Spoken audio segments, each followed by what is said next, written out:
भरतपुर नामक एक गांव की है, जहाँ कई सारे लोग रहा करते थे और कई सारे घर हुआ करते थे। उसी में से एक घर सीमा का भी था, जिसके मरने के बाद उसके दो बेटे ही बचे थे और दोनों की बहुएं अपने अपने घरों में रहा करती थी। रनित, माँ के गुजरे हुए आज 6 महीने हो चुके हैं। हमें नहीं लगता कि अब हमें और साथ में रहना चाहिए। हमें अपना बंटवारा करना चाहिए। पर भैया, अभी तो माँ के गुजरे हुए 6 महीने ही हुए हैं और आप मुझे अलग कर रहे हैं। माँ ने तो कहा था आपको कि मेरी सारी जिम्मेदारी आप पर है। आहा, बड़े आए जिम्मेदारी वाले। देवर जी, आप अपना कोई व्यवस्था कर लीजिए, हम आपको। और ठीक है भैया और दीदी, आप दोनों साथ रहिए, हम दोनों अपना कोई ना कोई व्यवस्था कर लेंगे। हम भी आप पर बोझ बनकर नहीं रहना चाहते हैं। ठीक है, तुम कल सुबह तक इंतजार करो। 6 बजे के अंदर हमारा बंटवारा हो चुका होगा और फिर हम लोग अलग अलग रहेंगे। सुबह के 6 बज चुके थे। हर तरफ चिड़िया चहचहा रही थी। 6 बज चुका है। हमने कुछ सोचा भी नहीं कि हम क्या करेंगे। इन घर में हमारा क्या होने वाला है। अरे तुम फिक्र मत करो, ऊपर वाला जो भी करता है अच्छा ही करता है।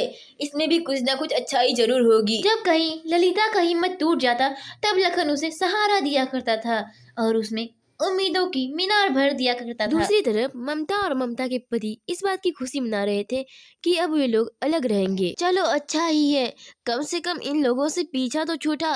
कभी इनकी खाना पूर्ति करो, कभी इनके बच्चों की कपड़ा पूर्ति करो। हाँ हाँ, अब ठीक है। मुझे पता है तुम्हें इस बात से बहुत खुशी मिल रही है। अब बस भी करो, वरना उसे भय लगेगा। बंटवारा के नाम पे ममता और ममता के पति दोनों ही बहुत खुश थे और दोनों अलग ही रहना चाहते थे। दूसरे दिन दोनों भाई हॉल में आते हैं और दोनों अपनी पत्नियों के साथ रहते हैं। देखो भाई, माँ और पिताजी के 2 घर बचे हुए हैं, जिसमें कि एक घर तुम्हारा होगा और एक घर में मैं रहूंगा। ठीक है भैया, मुझे आपकी शर्त मंजूर है। आप नए वाले घर को ले लो, मैं पुराने घर में ही खुश हूँ, क्योंकि मुझे। हाँ ठीक है, तुम पुराने घर में ही रहो। अब चलो खेत की बंटवारा करते हैं, हमें खेत पर जाना चाहिए। हम अपनी खेत को नपा चुके हैं। आधे हिस्से का तुम ले लो और आधे हिस्से का मैं ले लेता हूँ।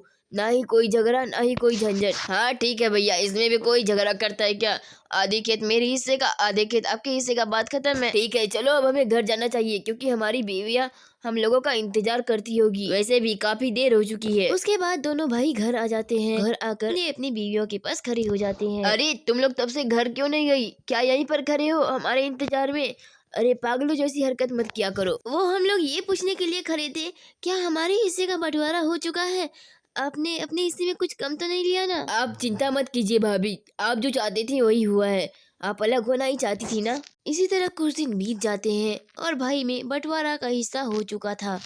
मुझे समझ में नहीं आता मैं क्या करूं। इधर मेरी काम भी छूट गई और इतने पैसों में हमारा कुछ नहीं होने वाला है। मेरे पास एक उपाय है, हमें हमारे खेतों में खेती करनी चाहिए और उससे फसल होगा। अरे हाँ, यह उपाय अच्छा है। तुमने मुझे इसके बारे में पहले क्यों नहीं बताया?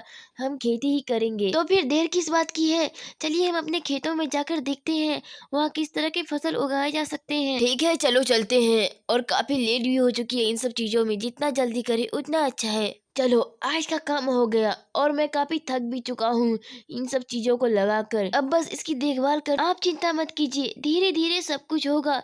हम व्यवस्था किसी न किसी तरह कर ही लेंगे। कुछ दिन बाद उसकी अच्छी खासी फसल होने लगती है और उसका एक घर भी बन चुका होता है। तो बच्चों, इस कहानी से हमें यह शिक्षा मिलती है कि हमारे साथ जो भी होता है हमारे अच्छे के लिए ही होता है।